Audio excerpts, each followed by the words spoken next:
Perkenalkan, nama saya Elsie Timaro Babaro, NIM 2210417805 dari kelas F. Saya akan menjawab pertanyaan yang telah dosen berikan kepada saya. Pertanyaan nomor 1, sebutkan apa yang menjadi inti dari permasalahan ekonomi, yaitu kebutuhan manusia begitu banyak dan tidak terbatas. Pertanyaan nomor 2, sebutkan ilmu ekonomi yang menelaah tentang kebijaksanaan yang perlu dilaksanakan untuk mengatasi masalah-masalah ekonomi.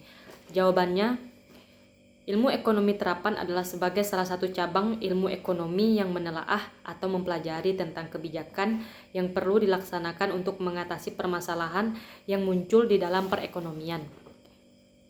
Pertanyaan nomor 3, jelaskan menurut pendapat Anda, kenapa ekonomi dan politik bisa berkesinambungan dalam menjalankan roda perekonomian?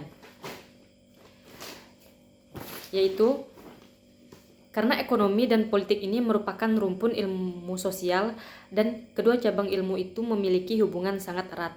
Ilmu ekonomi terkait dengan sumber daya yang tersedia di suatu negara atau wilayah. Sumber daya yaitu bersifat terbatas, sehingga ilmu ekonomi fokus kepada bagaimana mengalokasikan sumber daya yang terbatas itu untuk memenuhi kebutuhan manusia yang tidak terbatas. Sumber daya yang dimaksud meliputi alam, lautan, tanah, air, dan lain-lain, SDM, dan modal.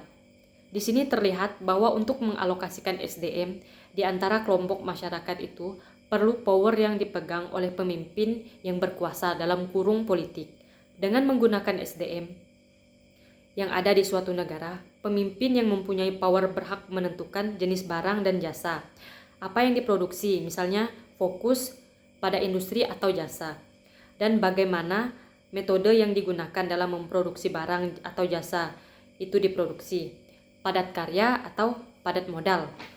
Pertanyaan nomor 4, mengapa pasar monopoli lebih banyak peran pemerintah dalam penentuan harga dari produk tersebut? Karena produsennya mampu bersaing dengan produsen yang lain, bisa mendapatkan keuntungan yang lebih maksimum agar penjualan produk lebih banyak dan tidak terlalu dibebani pajak yang amat tinggi, dan harga dari barang-barang akan terjangkau. Pertanyaan nomor 5, pandemi COVID-19 telah menyebabkan hilangnya nyawa manusia secara dramatis di seluruh dunia dan menghadirkan tentang yang belum pernah terjadi sebelumnya.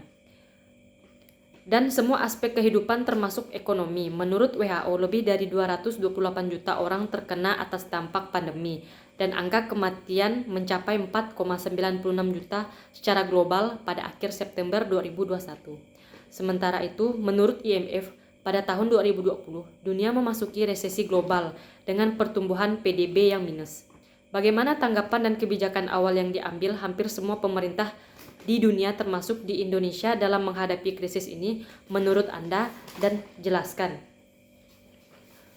Menurut saya, pertumbuhan ekonomi di Indonesia pandemi sangatlah negatif. Dampak dari pandemi ini, perputaran ekonomi mengalami hambatan. Hambatan ini dirasakan semua kalangan, dari kalangan menengah ke bawah maupun menengah ke atas. Segala usaha hampir lumpuh karena pandemi ini membuat warga takut beraktivitas. Jika saya terjun ke dunia pemerintahan, saya akan memberi bantuan untuk masyarakat yang berdampak karena COVID-19 dan mewajibkan seluruh masyarakat mematuhi protokol kesehatan jika keluar rumah. Sekian, terima kasih.